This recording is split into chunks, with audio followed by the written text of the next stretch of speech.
muri 1994 twari twakatiwe, twari twagenewe igihano kiruta ibindi, twari twakatiwe igihano cy'urupfu.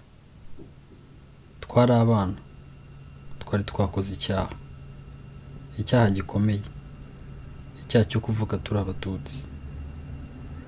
Ntitwari twenyine, hamwe n'imiryango yacu ndetse na miliyoni n'igice irenga y'abandi banyabyaha n'abantu, ariko nabo ni abatutsi.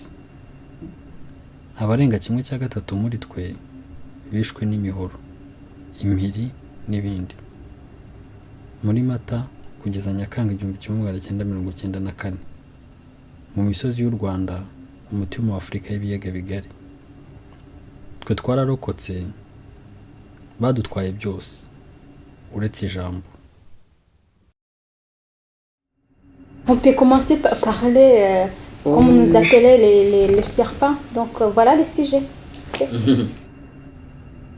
Je me rappelle vraiment quand j'étais un enfant, moi, quand on disait à l'étranger, comme c'est un endroit que je ne suis pas encore allé, tu vois, quand tu habites ici, tu es un enfant, tu n'as même pas le droit d'aller à l'extérieur tout seul, tu vois.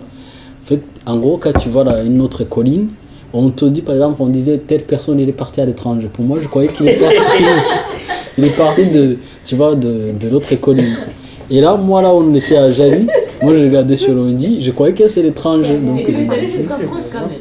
Ah, ben oui.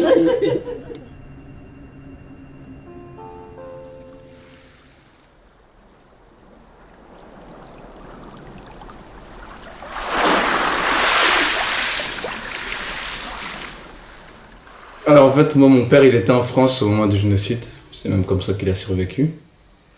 Et donc nous, vu qu'on était dans le sud, après, on a réussi à aller jusqu'au Burundi, donc le pays voisin du sud.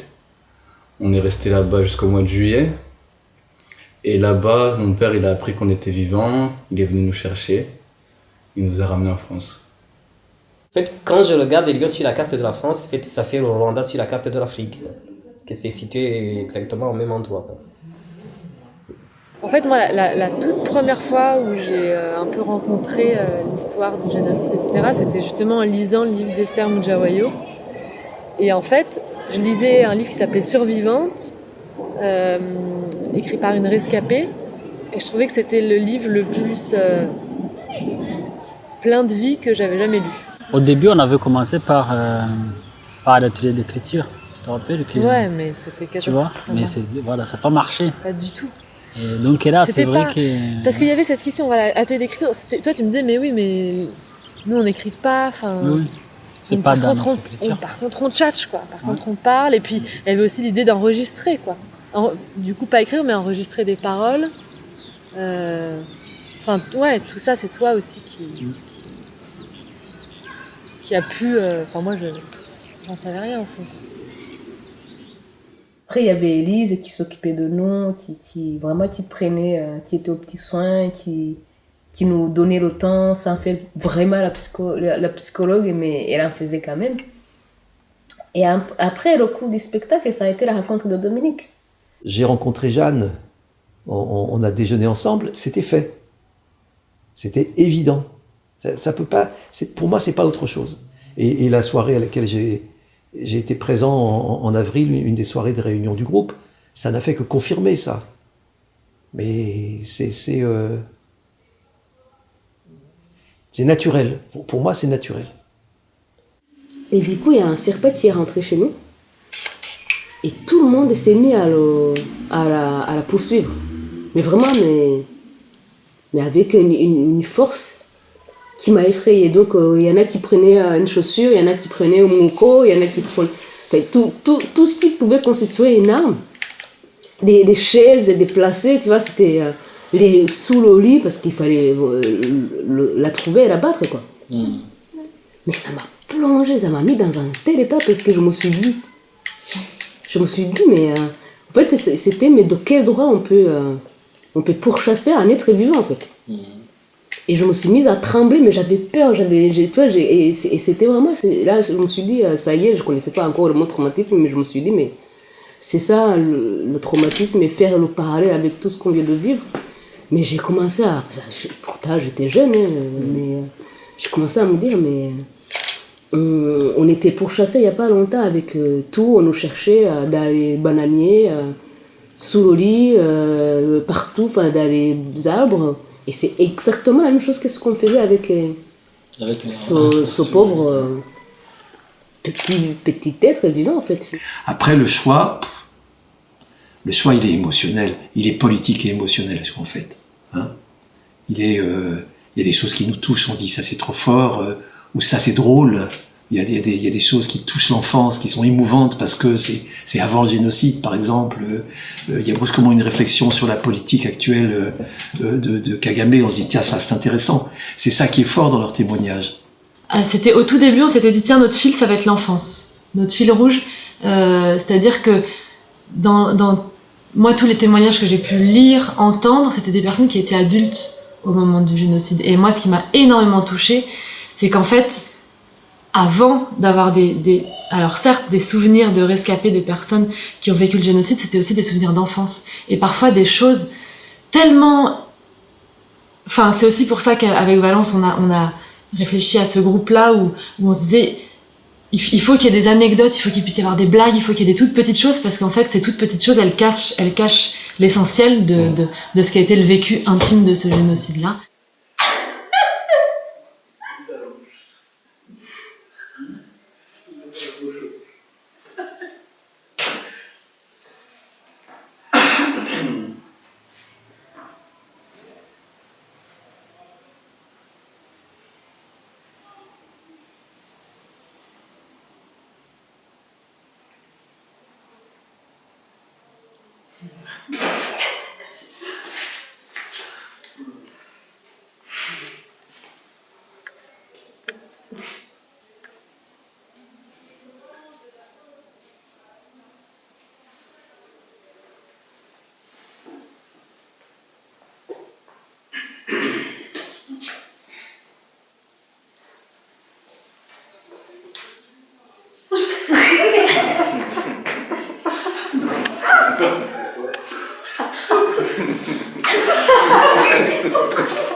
Moi, mon histoire, c'est un peu un puzzle. Et je pense que c'est un peu le cas de tous les rescapés, parce que la plupart des gens qui sont au courant de cette histoire, ils sont morts. Enfin, les gens qui auraient pu te raconter ce qui s'est passé sont morts. Ou ceux qui te racontent, ils n'ont pas les bonnes informations, ils n'étaient pas là, c'est quelqu'un qui lui a dit.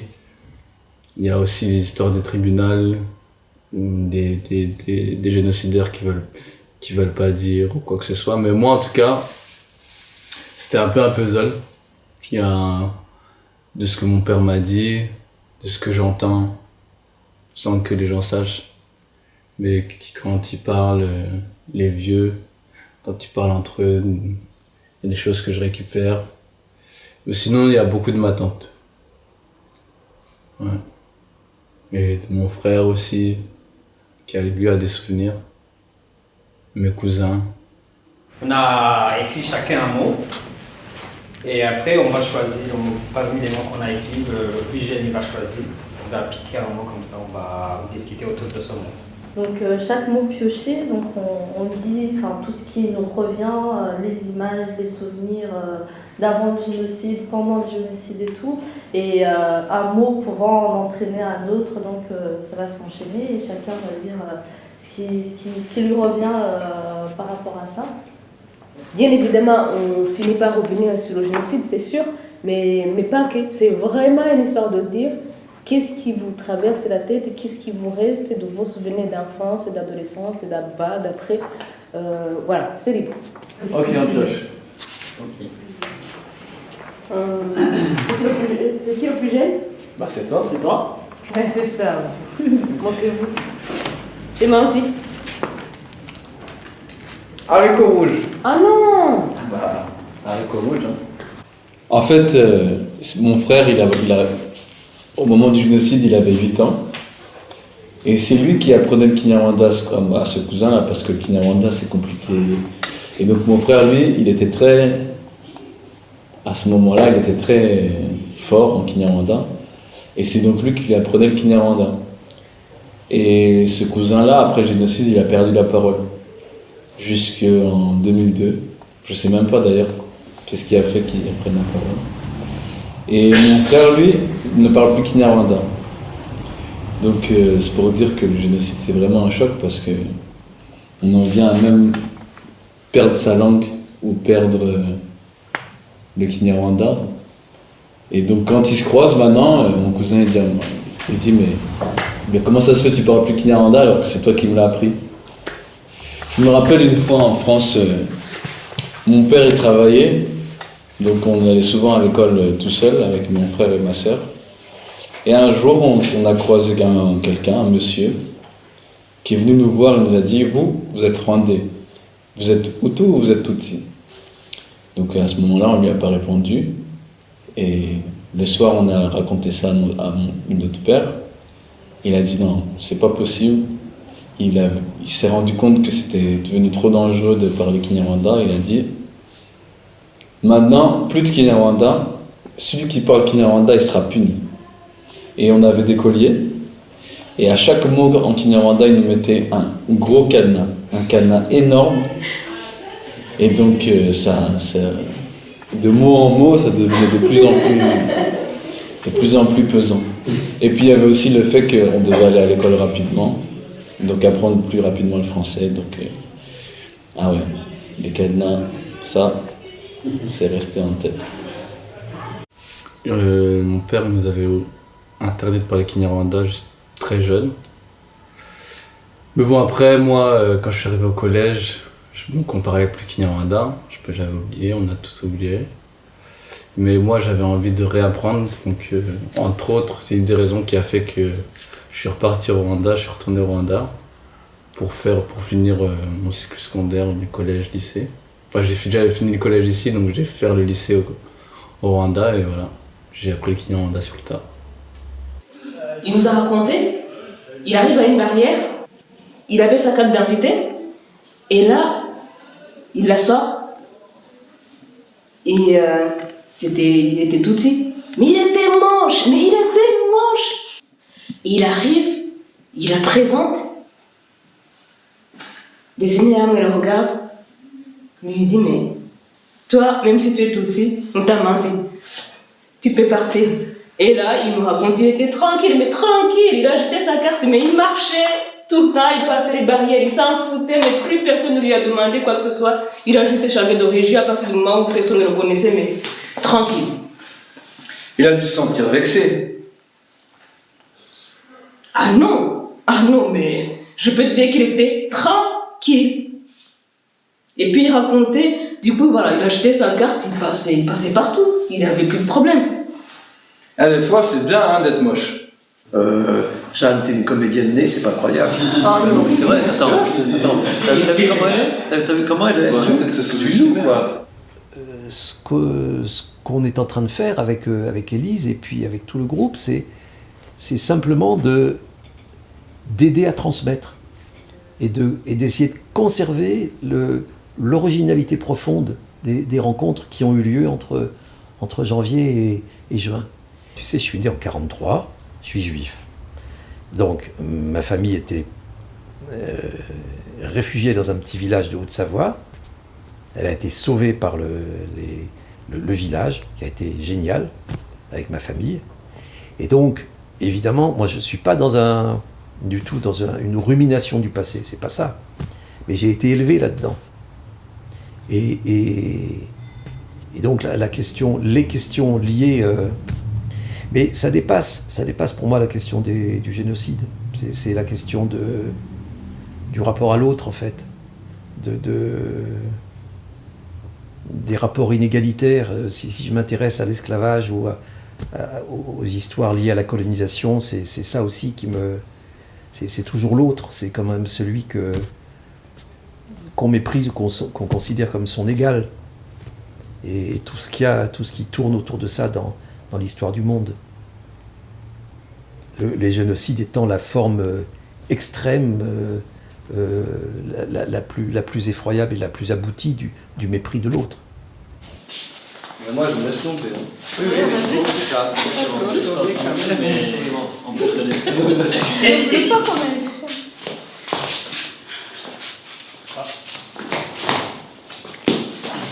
C'est bien, il faut prendre le temps comme ça de ralentir et de repartir. Tout en douceur comme ça. Ouais.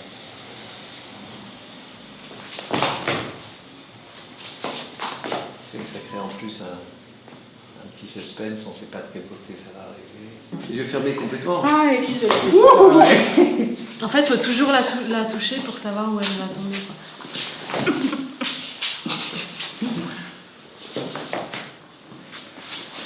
Oh, mon chapeau! Je crois que c'est très très serré. J'arrive même pas à tomber. Mais on n'arrive même pas à tomber, c'est pas drôle. C'est vrai, ça va. La dernière fois, on a On va tomber par terre. Oui, il y a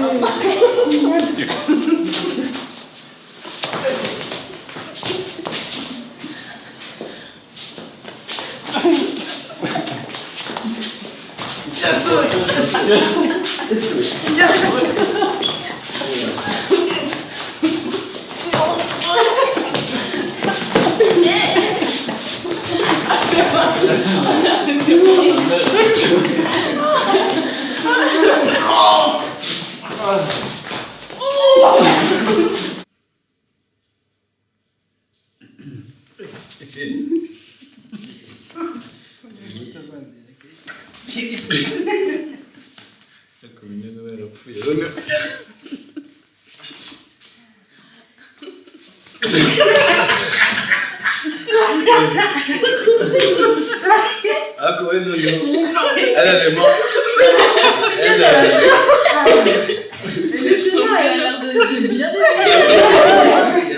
C'est vrai que c'est une des tendances lourdes de la compagnie de travailler sur des transmissions, voilà, sur des transmissions d'histoires récentes ou plus anciennes, mais quand même liées soit en effet à des questions liées à des génocides, soit à des problèmes liés à la colonisation, à l'esclavage. Enfin voilà, c'est vrai que c'est pas que ça ma compagnie, mais c'est quand même essentiellement ça. Alors, les saisons. Alors, il faut savoir que moi, j'ai grandi à la campagne jusqu'à 15 ans. Et la vie à la campagne est rythmée par les cultures, surtout le sorgho, c'est une céréale, et bien évidemment les haricots. Alors, il y a beaucoup de choses qui se passent autour, les femmes déjà jouent un grand rôle, et puis les enfants aussi, parce qu'une fois que les haricots ils sont prêts, il faut aller les chercher. Il y en a qu'on mange frais, il y en a qu'on mange une fois qu'ils sont séchés.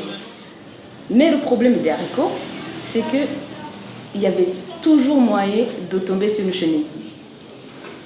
Et moi, j'ai toujours eu la peur de chenille. Surtout, c'était vraiment la phobie depuis que j'étais gamine.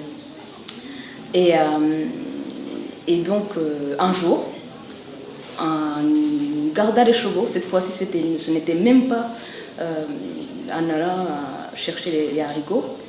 Je gardais les chevaux, c'était un matin, un dimanche. Les chevaux. Les vaches. Quand je parle de chevaux. C'est pas les veaux plutôt. Les veaux. Il y en a. Il n'y a pas de chevaux chez nous. C'est déjà bien. Et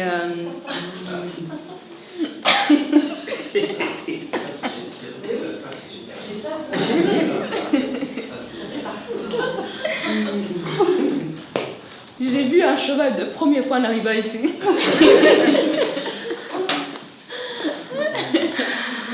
Un veau. Je crois que je ne vais pas jouer.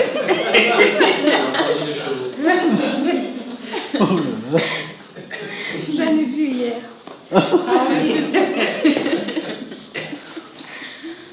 Je continue ou pas? Vraiment, il faut faire attention à ce qui se passe sur la route entre Lyon et Lyon. Il ne faut pas le regarder. C'est Il va conduire et se va concentrer. Oui, les chevaux. J'y arrive plus. C'est ce jour-là que j'ai eu une chenille qui est montée dans mes habits. Du coup, j'ai abandonné les veaux sur la colline. Je me suis déshabillée complètement. J'ai couru, imaginez, enfin j'étais jeune certes, mais imaginez une petite fille qui court toute nue sur la colline. Et donc, il n'y avait que mon grand-père qui était fatigué, il ne savait plus quoi faire. Et donc, voilà, c'était catastrophique. Et ma mère a essayé de tout faire pour que je remette ses habits. Jamais, je les ai remis. Mais du coup, comme ça nous ramène toujours au génocide, pendant le génocide, lorsque je me cachais, ma mère, qui est vivante mais qui n'était pas avec moi pendant cette période, elle était persuadée que j'avais été tuée parce que j'ai vu une chenille et je suis sortie de ma cachette. Mais je vous dis ça, non. La vie est super importante. Je ne me rappelle même pas avoir vu une mouche. J'ai tout fait. Alors, je ne sais pas si j'ai fermé les yeux, si j'ai les yeux bandés. En tout cas, j'ai rien vu et je peux vous dire que je ne suis pas sortie une seule fois de ma cachette. Pendant longtemps, je ne le disais pas. Par exemple, à Toulouse, je ne disais pas grand-chose. Je ne voulais même pas que j'aille sache au final. Parce que je voulais qu'on me prenne comme quelqu'un de normal. Ou alors, je n'avais pas encore réalisé que témoigner, parler de ce qui m'était arrivé était peut-être primordial pour moi et pour les disparus, mais c'était pas la première chose que je faisais quand je suis arrivée en France. Je voulais qu'on me voie pas comme une victime. Et déjà, quand je disais que j'étais du Rwanda, les gens, ils avaient « Oh, tu es touti ou tout ?» Et tu as perdu les membres de ta famille, c'était tout le temps ça. Et du coup, à un moment donné, t'as pas envie, quoi. Donc moi, j'ai pas vraiment le souvenir des voitures parce qu'en fait, mon père, il aimait pas trop les voitures. Il disait que les voitures, c'était pour les petits. Parce que tu vois, au Rwanda, les routes, elles sont un peu cabossées, il y a des creux, il y a des hauts, il y a des bas. Et quand tu conduis la voiture, tu tapes, quand tu sautes, tu roules, tu tapes ta tête contre le plafond de la voiture et donc ça fait, c'est pas mal. Alors lui, il s'est déplacé seulement en moto. Comme ça, quand ça saute, tu sautes et tu retombes avec. Donc il n'aimait vraiment pas les voitures, il disait que c'était pour les petits. Il utilisait seulement les voitures pour le travail parce que mon père il était vétérinaire. Et donc lui, après, il a réussi à sortir du pays. C'est une autre longue histoire. Donc lui, il a survécu et de toute sa famille, de tout ce qu'on avait dans la famille, il reste que sa moto. Après le génocide, donc pendant le génocide, donc la moto, toute la famille était morte, même les matériels, tout ça, et ça restait que sa moto. Et après le génocide, le moto, il a eu, dans sa famille, c'est son neveu qui est resté, donc il a donné son moto. Sa moto. C'est la moto de ton père. Ah ouais? Donc, malheureusement, son neveu est mort sur cette moto. Ouais, c'est pas trop simple.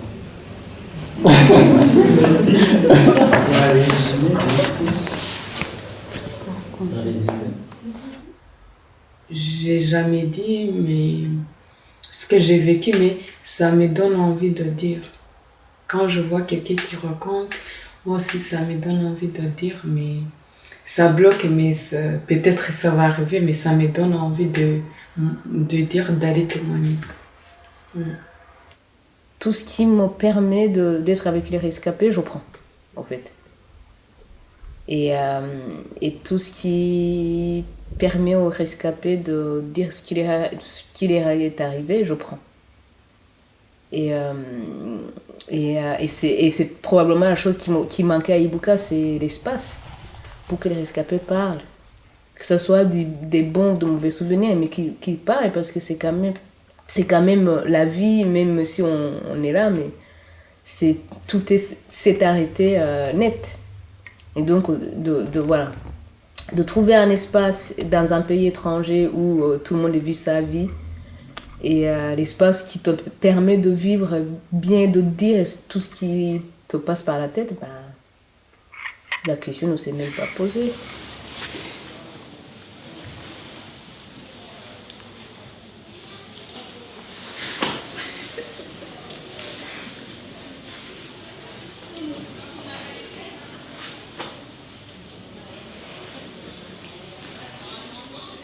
C'est là vraiment. C'est au genou.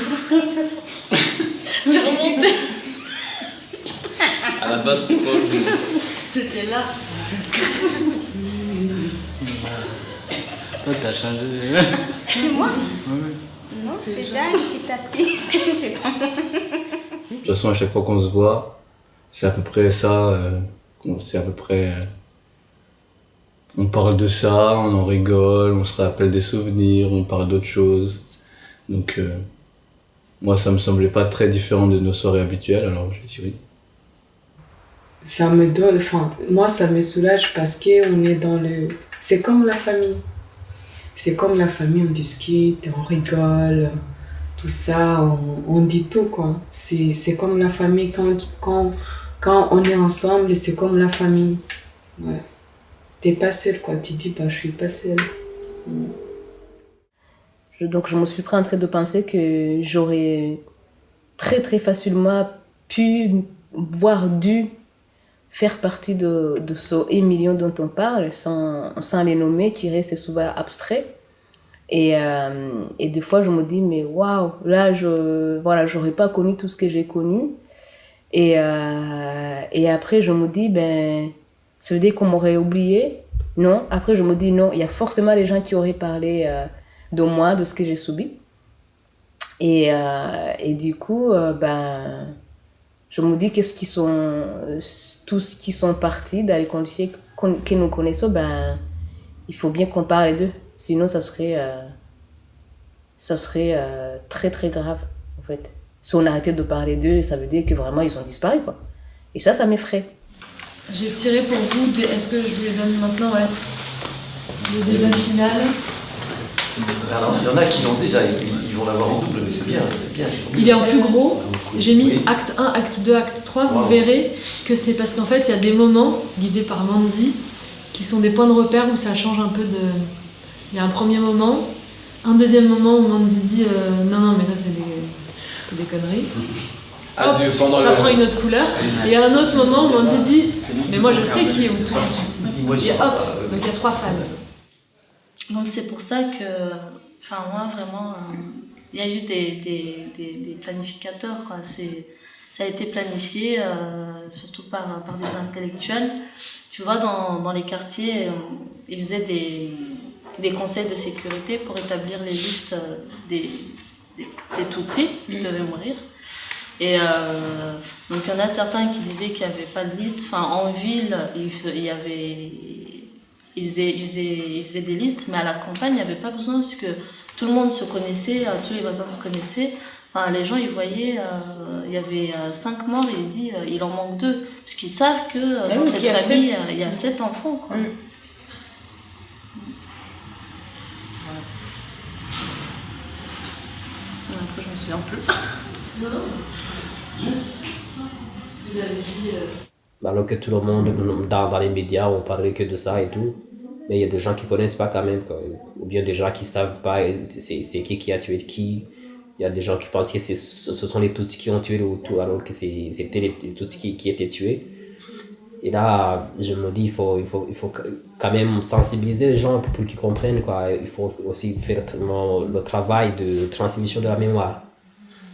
Et là, franchement, je vais le faire toute ma vie. Après, mais mes enfants aussi, mes petits-enfants, ils vont continuer après moi.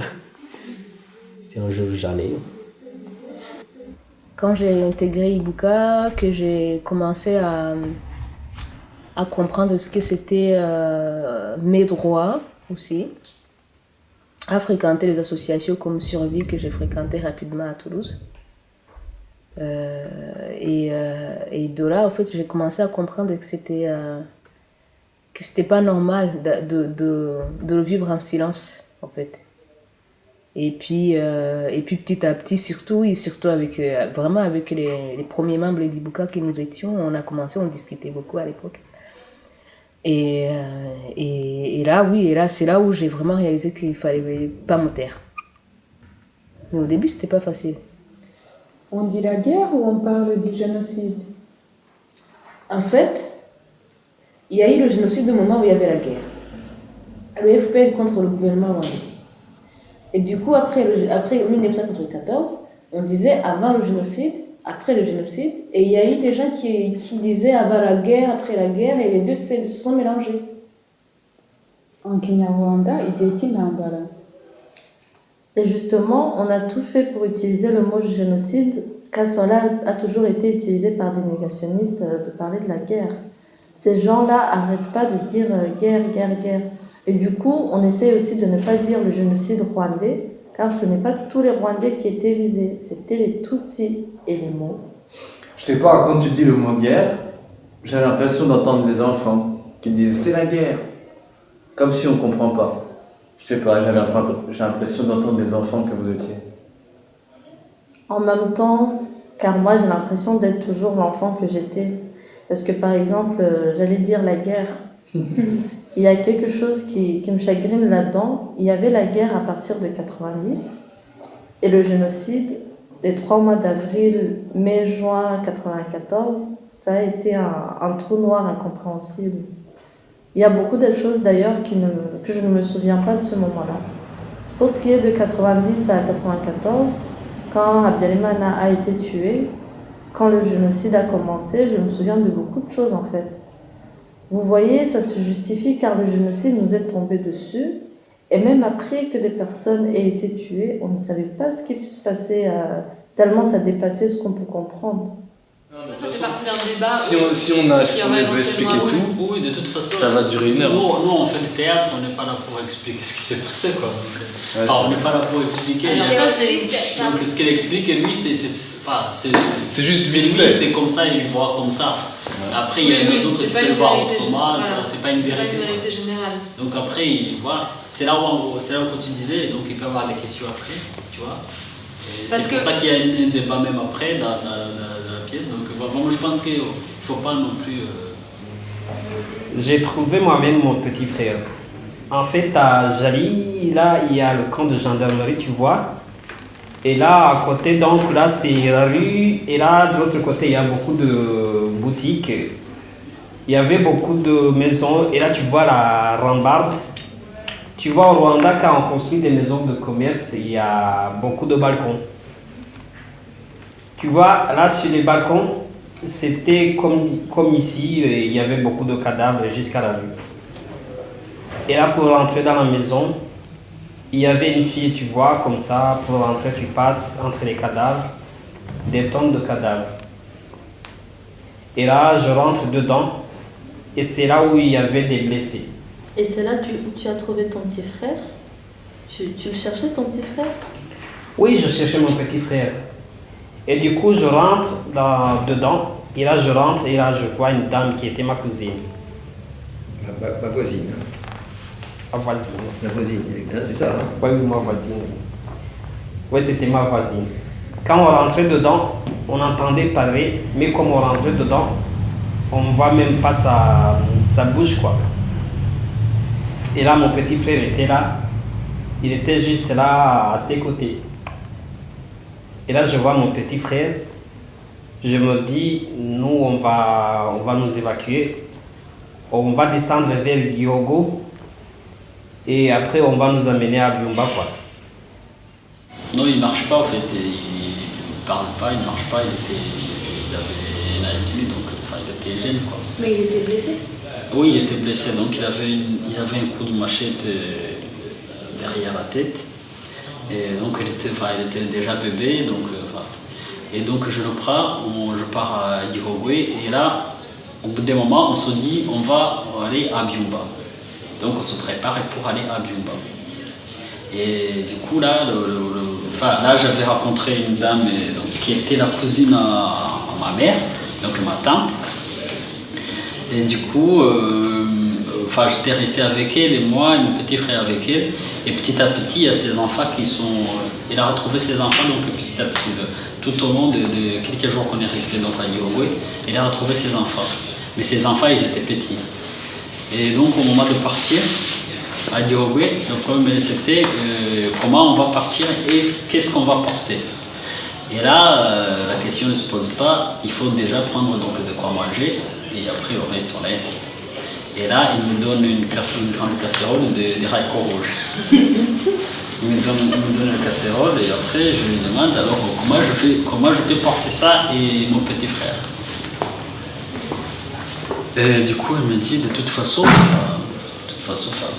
question ne se pose pas, donc ton petit frère de toute façon il va mourir, donc il faut le laisser là. Il faut juste prendre la casserole. Et là, je me dis, non, je ne pouvais pas laisser mon petit frère, même si, au fond de moi, donc, je voyais que donc, je pensais qu'il va mourir, mais je n'avais pas envie de le laisser. Et du coup, je prends mon petit frère et je prends la casserole. Et du coup, on marche donc vers Byumba. Ouais. Elle était chaude? Bah oui, j'étais chaude. Combien de temps de marche jusqu'à Byumba? Oui, donc de Byumba, je pense que de Kigali à Byumba, je pense que normalement c'est 3 heures, je crois, en voiture, de Kigali à Byumba. Donc là, je marchais à peu près, on marchait donc à peu près 25 km comme ça, donc de Uruguay à Nyationga. Et donc, arrivé à Nyationga, on me dit qu'on va se reposer. T'avais quel âge? J'avais 7 ans. J'avais 6 ans, j'ai eu 7 ans donc, pendant le génocide. Et du coup, on arrive donc à Nyationga, je pose la casserole. Et là, je croise une fille donc, qui était la cousine de mon père. Et elle était jeune aussi. Et je la vois, elle portait une matelas. Et du coup, elle me demande, est-ce que tu choisis en gros entre le matelas et ton petit frère. Moi, je peux porter ton petit frère et toi, tu portes une matelas. Et là, je lui dis, oui, j'aimerais bien, mais le problème, c'est que j'ai une casserole en plus. Donc, je ne vais pas porter les deux, quoi. Et elle me dit, mais non, il ne faut pas te porter, il faut que tu portes l'un, pas le dé, quoi. Et du coup, donc là, j'ai pris matelas. Mais le problème, c'est que c'était la séparation avec ma tante, quoi. Et j'ai pris donc le matelas et elle a pris mon petit frère. Il y avait des haricots que beaucoup connaissent, des petits haricots, des haricots nés on va dire, et des haricots qui grimpent sur des petits bois. En fait, ils pointaient des petits bois dans le sort. Et le haricot, au fur et à mesure qu'il grandissait, il montait. Et là, justement, ces haricots, ils étaient souvent plantés dans les bananiers, et c'est ce qui donne en fait les haricots verts. Et donc on arrive, donc on saute, bien sûr on se couche directement dans les haricots, enfin on rampait avec ma grande sœur, et qu'est-ce qu'on voit? On tombe nez à nez avec les Interahamwe qui se déguisaient pour aller tuer parce que c'était la fin de la pluie. Alors on s'est dit mais c'est fini, c'est quelque chose qu'on... Enfin, je ne sais pas si ma grande sœur se disait ça, mais moi je me suis dit, bon, on a lutté, on a été braves, là c'est beau, ça suffit. Et du coup, on les a regardés. Pour vous dire, franchement, je ne me rappelle pas que j'avais encore peur. C'était plus que ça. C'était, voilà, c'est la peur plus, et après, tu es quasiment relax. Donc on voit après, je ne peux pas vous dire que je l'ai fixé, vous comprenez bien que j'avais ma tête, mais en tout cas, voilà, ils avaient des sifflets, et puis il y en avait qui ils mettaient des bananiers qui ressemblaient, les feuilles de bananier qui étaient, je ne sais pas si vous connaissez, il y a des danseurs, c'est comme des danseurs quand ils se déguisent, Et les plus effrayants, qui ressemblaient pour le coup au diable, c'est quand ils mettaient les feuilles mortes, sèches, parce qu'en plus ça fait des bruits. Et mêlé aux cris, au filimbi, à Tubatsembe, c'est un cauchemar. Et du coup, là, j'arrive pas à me rappeler, mais j'ai une image comme si on a réussi à prendre aussi une feuille pour justement se couvrir un tout petit peu plus que ce que les haricots nous offraient. Mais en tout cas, toujours est-il que on était masqués par les haricots et ces mecs, ils sont finis par partir, ils nous ont pas vus. Donc moi je dis vive haricots. Je dis mais mon histoire il n'a rien quoi. Je dis quand tu écoutes, quand tu lis les textes des autres, tu dis, si quelqu'un raconte ce qu'il a vécu, tu dis ouais c'est terrible. Tu dis mais est-ce que c'est vrai ou pas? Moi aussi il y a des fois je me demande la question, est-ce que c'est vrai que le génocide ça a été comme ça? Donc c'est un truc qui me dépasse jusqu'à maintenant. Moi j'aime pas être Tutsi. Voilà. Moi je croyais qu'être Tutsi c'était un truc qu'on choisit. Et moi j'aime pas être Tutsi. Parce que tu vois, être Tutsi, je me disais quand est-ce que je serai Hutu. Parce que tu vois, moi avec mes potes, et mes potes m'appelaient Tenia. Tenia? Ah ça c'est pas mal ça. C'est un genre de... C'est un verre fait de verre. C'est un verre.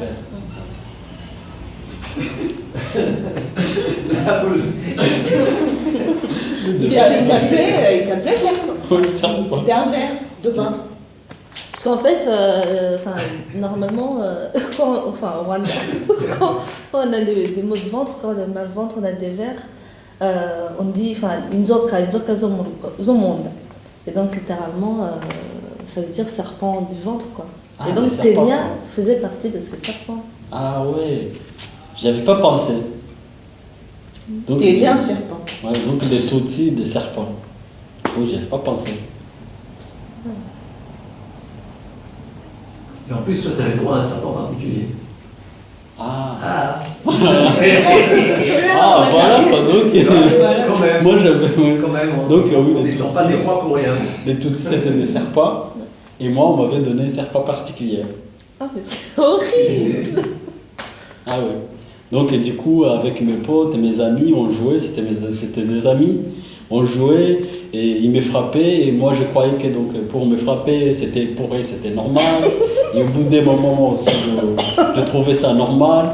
Et un jour, vraiment là, ils m'ont frappé et là, j'ai trouvé ça me dépassait. Et là, ils m'ont frappé, je suis rentré et j'ai demandé à ma mère. Voilà, d'accord. Tu vois, moi je me dis un truc que je trouve hyper fort aussi, c'est que clairement vous avez été pensé par les bourreaux et les Hutus comme des êtres qu'il fallait éliminer, qui étaient gênants, etc. Eux, ils vous ont pensé comme ça. Si bien qu'à un moment donné, si tu me dis, moi je voulais plus être Tutsi, vous-même vous avez commencé à vous dire, attends, c'est pas bien, il faut plus qu'il y ait Tutsi, etc. Enfin, c'est un génocide et vous avez quand même été abandonné par la communauté internationale. Donc il y a une espèce de double vécu comme ça, de vous êtes gênant, on vous abandonne, tout ça. Et moi je me dis peut-être que ça vient rétablir ça un petit peu, le fait qu'il y ait un public qui écoute, c'est qu'à un moment donné, non seulement vous n'êtes pas gênant avec vos histoires, parce que moi je me demande si parfois vous vous dites pas un peu ça. Ah oui, ouais. Ah oui. Enfin c'est ça en fait, c'est que moi je pense qu'aujourd'hui le fait de raconter devant un public comme ça, moi je pense que c'est une sorte de nous donner, nous, la justice qu'on n'a pas eue. Parce que pendant, c'est vrai qu'au début du génocide, tu vois, pendant la préparation du génocide, ils ont commencé par déjà nous enlever notre identité, quoi. Donc en gros, on n'avait plus envie d'être Tutsi, on n'avait plus envie de... Voilà. Et pendant le génocide, donc, on nous a éliminés. Et après le génocide non plus, on n'a pas eu de justice qu'on n'aurait pas... Voilà, je sais pas. Donc, il y a ce côté aussi de... moi, toujours, je me demande, est-ce que si, aujourd'hui, si je raconte pas ça, c'est, comment dire, c'est de rester dans son, voilà, dans son avant et pendant le génocide, ou dire même que je suis Tutsi, c'était, non, je pouvais pas le dire. Ça Déjà, continue, si une autre personne continue le quelque dit, chose voilà. un peu du génocide quand même. tu Voilà. vois. Alors que là, ça... Donc aujourd'hui, c'est comme si moi, enfin, en tout cas moi personnellement, c'est comme si je me redonne la justice moi-même, quoi, en gros, tu vois. Moi, ce qui me dérange de nos jours, c'est qu'on n'ait plus le droit de dire qu'on est Tutsi ou qu'on est Hutu. C'est... Si, on a le droit. Vas-y, va me dire au Rwanda. Non, on n'a pas le droit. Comment? Non, On a t'as le pas le droit Non, t'as pas le droit. de dire qu'on est Hutu, on est Tutsi, on a le droit, sauf quel C'est contexte. Maman, Voilà, c'est tabou. c'est pas qu'il est tabou, mais Par exemple, avec ça ça. a été supprimé. Ça a été tout le monde supprimé, les c'est Rwandais. interdit, t'as pas le droit de C'est dire. interdit, Non, non, t'as le surtout droit. quand tu le... Ben non. Oui, mais vous ne pouvez pas dire, peu importe ce qui existe officiellement ou pas, mais vous ne pouvez pas dire qu'aujourd'hui au Rwanda c'est aisé d'assumer son éthique Ah non, non. publiquement. Non. D'ailleurs, ça n'a jamais été. le cas de toute façon. Ça n'a jamais Ça été. n'a jamais été, mais c'est quand on voit combien c'était difficile d'être Tutsi. Oui, justement. Et, Mais bon, ça, et je enfin. trouve que pour moi c'est même pas une question d'être fier ou pas, mais assumer ce qu'on est. Et puis, bon sang quoi, le porter tout en te disant que tu vas pas mourir ou que c'est un péché, dire que tu es né Tutsi et que tu es né Hutu et que tu vas pas mourir pour ça quoi. Ouais. Aucun enseignant, aucun voisin, aucune copine avec qui tu jouais. S'il n'est pas mort, il a été tué. Ou il a tué plutôt. En fait, les gens ne comprennent pas. Mais c'est costaud ce qu'on a vécu au-delà du fait que tu as perdu le tien. C'est juste que tu n'as plus rien. Tu n'as aucun repère. Et les gens, ils veulent que tu sois normal. Franchement. Tu penses que tes amis actuels, ça te plaît? Est-ce que j'ai le choix? Je vois Julien par exemple, ou Antoine. Je vois Antoine par exemple. Il a des amis de l'école maternelle. Soyez sérieux. Moi, mes amis de l'école maternelle, ils sont morts. J'avais des amis. Une amie qui s'appelait Bob. Aujourd'hui, à cause, je vois son visage. Je ne l'ai pas abandonné. J'ai pas été une mauvaise amie. Ils l'ont juste tué. Attends. C'est quand même le putain de connard.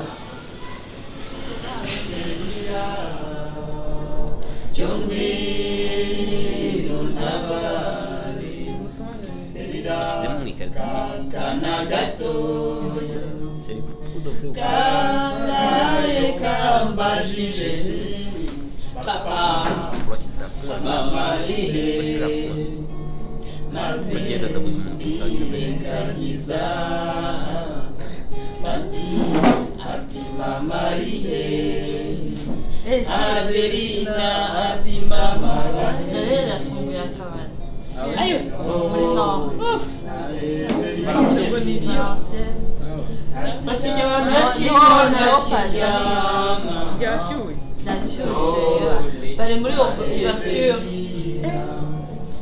Nakiryama kimwa nakiryama.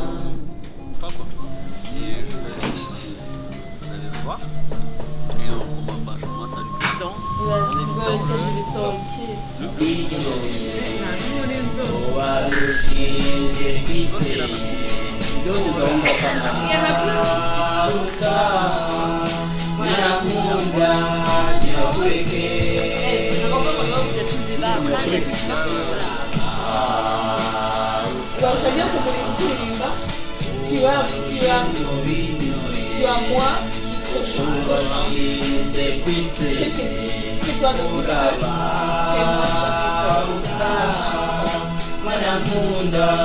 il y a plus le chanteur rwandais il y a plus des trucs comme ça c'est incroyable comme maintenant il chante des trucs ridicules. Non, vous avez trop. C'est américain, c'est américanisé, trop occidentalisé. Et par exemple, les chansons, ça serait pas bien. Le film va être pas côté.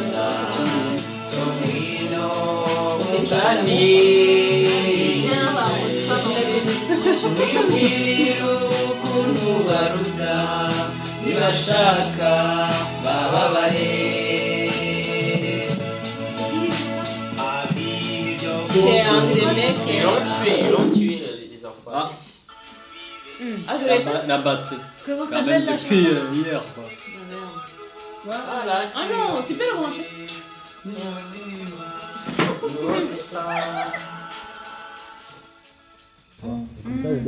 Mais bon, voilà. Alors, le truc, peut-être, c'est que Valence, à ce moment-là, il faudra, même si L3 te pose des questions, il faut que tu répondes à tout le public et que tu racontes au public. Oui. Parce que peut-être que tu auras tendance à leur répondre en privé, mais il faut vraiment que ça s'élargisse pour englober les autres personnes, quoi, que ce soit pas quelque chose entre vous. Oui, en même temps, ça dépend de la longueur de la réponse. Et aujourd'hui, ah bah il est vivant. C'est à la personne qui a posé la question. Si après tu développes, c'est dans le développement que tu ouvres sur le public. Mais que ça renferme pas les choses dans l'histoire. On ne sait pas, c'est que quand on va poser des questions comme ça, les gens ils vont aussi poser des questions. Ah bah peut-être. Eh ben, s'ils posent des questions, vous les intégrerez. Ça fait partie d'un. Ça serait magnifique que ça se passe comme ça. Ils n'oseront pas parce qu'ils n'oseraient pas interrompre. On verra. Ma grande sœur, donc, elle vivait dans une famille pendant le génocide. Et après, quand on lui disait d'aller faire des courses, et il mettait des billes. Donc, il mettait dedans pour que.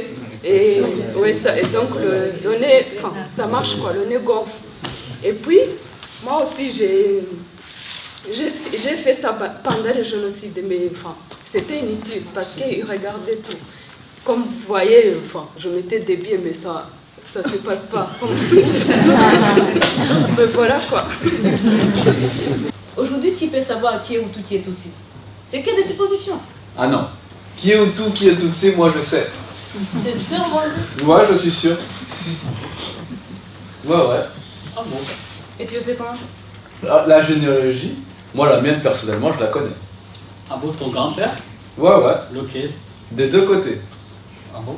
Qui t'a dit qu'il est peut-être pas? Il a acheté beaucoup de vaches? Non. Et après, il a bu beaucoup de lait, il est devenu Tutsi, et voilà. Ben oui, ça prouve qu'il n'a jamais possédé les vaches. Moi, je me dis, par exemple, le fait de me dire je suis pareil avec l'autre, donc en gros, on est tous pareils, c'est ça le problème. C'est que moi, j'ai pas besoin de ça. J'ai pas besoin qu'on me dise je suis pareil avec l'autre pour l'apprécier. Moi, je le respecte et puis voilà. Donc, pour moi, voilà, c'est ça quoi. Moi, j'ai pas. C'est ça que je veux qu'au fait ça change. C'est le fait de dire on est tous pareils. Voilà. Moi, je peux être Tutsi et l'autre Hutu. Et après, voilà, on peut vivre ensemble. Quoi. Aucun enseignant, aucun voisin, aucune copine avec qui tu jouais. En fait, les gens ne comprennent pas. Mais c'est costaud ce qu'on a vécu. Au-delà du fait que tu perds les tiens, c'est juste que tu n'as plus rien, quoi. Tu n'as plus aucun repère et les gens veulent que tu sois normal, franchement. Par exemple, les photos, moi j'ai plus de photos d'avant 95. Moi non plus, j'ai pas de photos d'enfance. Moi non plus. Au fait, on n'a rien. Moi, j'ai même pas de photos de mes parents. Moi, je me rappelle même pas de leur visage. Des fois, on me dit tu ressembles à ton père, et voilà. Il est volé. Il voulait tout faire disparaître, même les photos. Moi, on a été fouillés. On a été à la commune. Et on a trouvé une fiche où il y avait une photo de papa. C'est là qu'on a grandi par l'examen. Après, je ne sais pas.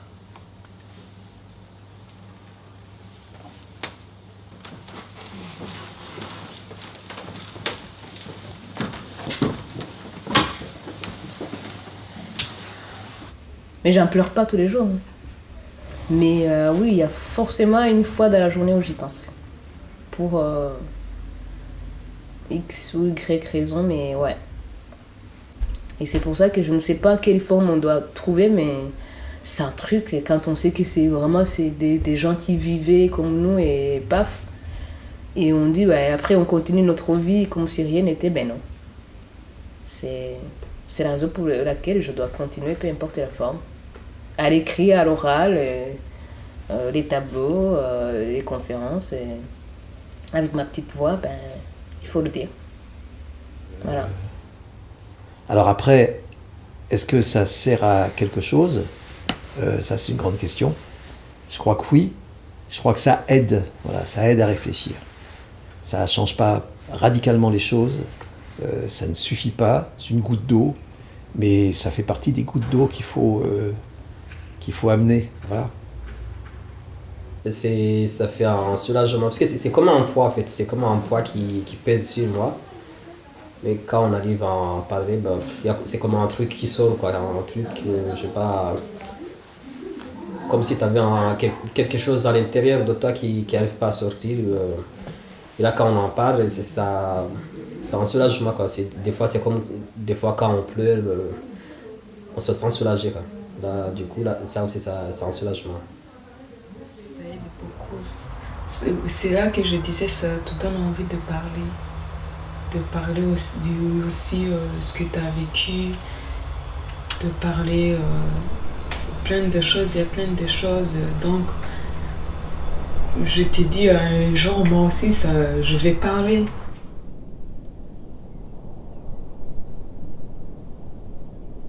C'est pas une histoire d'envie, mais c'est une histoire de... Déjà, c'est soit ça, j'ai pas envie de déclencher de la pitié, ou... tu vois, c'est vraiment... C'est pas quelque chose qui se confie comme ça, ouais. Tu vois, faut le comprendre, savoir pourquoi ils t'ont dit ça, et, tu vois, t'impliques de beaucoup de choses et les gens se rendent pas forcément compte. Ou s'ils se rendent pas compte, c'est pas grave. Mais transmettre, dire que ce qui s'est passé se sache, ça c'est important parce que on peut pas, des millions de gens ne peuvent pas mourir comme ça dans le silence et tout le monde s'en fout. Et après, voilà, on passe à autre chose, on tourne la page, c'est fini. Non, c'est pas comme ça que ça se passe. Il faut que les gens sachent comment, pourquoi, où. Et pour que ça se reproduise pas déjà. Et assumer soit ses responsabilités, soit sa complicité, soit son non-assistance, soit ce genre de choses, quoi. Moi, je pense que c'est important. Aussi, je trouve que c'est très important parce que moi, mes amis, quand je leur parle des groupes avec les rescapés, et j'arrivais pas à en parler parce que tout le monde disait « Oh là là, ça doit être l'horreur, etc. » Et je leur disais « Bah oui, cette histoire, c'est l'horreur. Et pourtant, ces groupes, c'est pas l'horreur, en fait, parce que ils sont là, ils sont vivants, ils rigolent aussi, enfin, je veux dire... Et du coup, je trouve que c'est important de pouvoir aussi... Je pense que c'est important aussi de dire ces histoires si horribles, on peut en parler, on peut les changer, vous pouvez les entendre, ça va pas vous détruire, vous allez rentrer chez vous. Mais par contre, on peut en parler, quoi. Ça peut devenir un, entre guillemets, objet de circulation humain. C'est pas quelque chose de tabou et de quoi on va pas parler parce que ça va être trop horrible pour ceux qui entendent, non, c'est humain, c'est de l'humain et qui a été extrêmement inhumain à un moment donné, et donc c'est important que ce soit mis dans, je dirais, la circulation humaine, des échanges, d'émotions, de paroles, etc. Ces histoires-là. Mm-hmm.